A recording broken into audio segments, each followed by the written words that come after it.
வணக்கம் என் தமிழ் நெஞ்சங்களே. தமிழன் என்று சொல்லடா, தலை நிமிர்ந்து நில்லடா. Welcome to Vavuniya. கடவுளுக்கே கல்யாணம் பண்ணி ஊருக்கே விருந்தளிக்கிற மதுரை மண்ணோட சித்திரை திருவிழா பற்றின முழு வரலாற்றை பற்றி இந்த வீடியோவில் பார்க்கலாம். தங்கை கல்யாணத்தை பார்க்க வந்த அழகர் பாதியிலேயே பக்தர்கள் கூட்டத்தில் மாட்டிட்டு கல்யாணத்துக்கு வர முடியாமல் போயிடுது. அப்போது மீனாட்சி அம்மனோட கரங்களை பிடித்து அவர்களை சொக்கநாதருக்கு தாரை வார்த்து கொடுத்த அந்த பெருமாள் யார்? இந்த கேள்விக்கான பதில் கிடைக்கணும்னா முதல்ல மீனாட்சி அம்மன் யாருங்கிறத நாம் தெரிஞ்சுக்கணும். பூலோகம் மாதிரியே கந்தர்வ லோகத்தில் வாழ்ந்துட்டு இருந்த விஷு அப்படிங்கிறவங்களோட மகள் வித்யாவதி. வித்யாவதி பிறந்ததுலேருந்து அம்பாள் மேலே அதீத பக்தி நிறைஞ்சவங்களாக விளங்கியவர்கள். ஒரு முறை வித்யாவதி அவங்க தந்தைகிட்ட போயிட்டு, நான் பூலோகத்துக்கு போய் அங்கே இருக்க புண்ணிய ஸ்தலங்களுக்கெல்லாம் போகணும் அப்படின்னு ஆசைப்படுறேன் அப்படின்னு சொல்ல, அவங்களோட தந்தை கடம்பவனம் அப்படின்னு சொல்லப்படுற மதுரையில் இருக்கிற ஷியாமலா தேவியை போய் வணங்கு அப்படின்னு சொல்கிறாரு. அதன்படி வித்யாவதி பூலோகத்துக்கு வந்து ஷியாமலா தேவியை வணங்குறாங்க. அந்த இடம் அவங்களுக்கு ரொம்ப பிடிச்சிடுறதுனால அங்கேயே தங்கியிருந்து அம்மனை வழிபடுறாங்க. சில நாள் கடந்தது.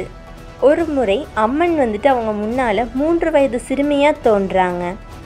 அப்போது அவங்க வித்யாவதிக்கிட்ட உனக்கு என்ன வரம் வேணும்னு சொல்லி கேட்குறதுக்கு, எத்தனை ஜென்மம் எடுத்தாலும் உங்கள் மேலே இருக்கிற பக்தி குறையாத ஒரு மனம் வேண்டும் அப்படின்னு சொல்லி அவங்க கேட்க, அதற்கு அம்மன் என்ன சொல்கிறாங்கன்னா, அடுத்த பிறவியில் நான் உனக்கு மகளாக பிறப்பேன் அப்படின்னு சொல்கிறாங்க. அடுத்த பிறவியில் பாண்டிய மன்னனோட மனைவியாக இருக்கிற வித்யாவதிக்கும் பாண்டிய மன்னனுக்கும் குழந்தையே இல்லாத ஒரு நிலைமை வருது.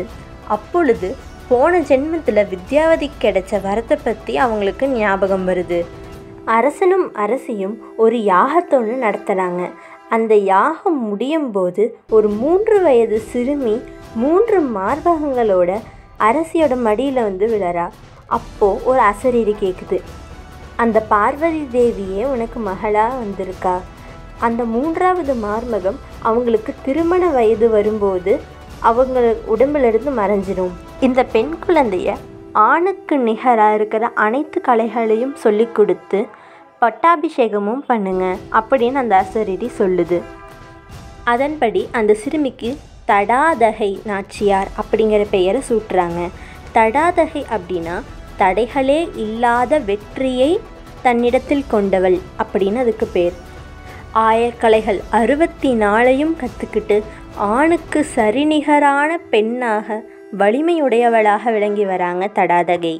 இப்போ தடாதகைக்கு பட்டாபிஷேகம் பண்ணும் அப்படிங்கிற முடிவு பண்ணுறாரு பாண்டிய மன்னன்.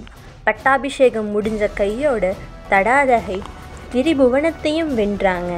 இது மட்டும் பத்தாதுன்னு வடக்கு நோக்கி பாய்ந்து அனைத்து மன்னர்களையும் தன் காலுக்கு கீழே கொண்டு வந்து அனைத்து பகுதிகளையும் கைப்பற்றுறாங்க. கடைசியாக கைலாயத்தை நோக்கி போகிறாங்க. அங்கே அஷ்டதிக் பாலகர்களையும் வெல்றாங்க. கடைசியில் நந்தி தேவரையும் வென்று சிவனை எதிர்கொள்கிறதுக்காக போகிறாங்க தடாதகை. சிவனும் தடாதகையும் நேருக்கு நேர் பார்க்க இருவருக்குள்ளேயும் திருமணம் பண்ணும் அப்படிங்கிற ஒரு எண்ணம் வருது. தடாதகையோட 3வது மார்பகமும் மறைஞ்சு போயிடுது. சிவனுக்கு சோமசுந்தர பாண்டியரனும் சொக்கநாதருங்கிற பேரும் இருக்குது. மீனாட்சியோட அழகில் தன்னை மெய் மறந்ததால் அவருக்கு சொக்கநாதருங்கிற பெயரும் வந்தது. மீனாட்சி சுந்தரேஸ்வரர் திருக்கல்யாணமும் நடக்குது. இந்த கல்யாணத்தை நடத்தி வைக்கிறதுக்காக அண்ணன் அழகர் வந்தார். ஆனால் அவர் தங்கையோட கல்யாணத்தை பார்க்க முடியல. அதற்கு பதிலாக பக்தர்கள் கூட்டத்தில் சிக்கிக்கிறாரு. தங்கை மீனாட்சியை தாரை வார்த்து கொடுப்பதற்காக வந்த இந்த அண்ணன் யார்?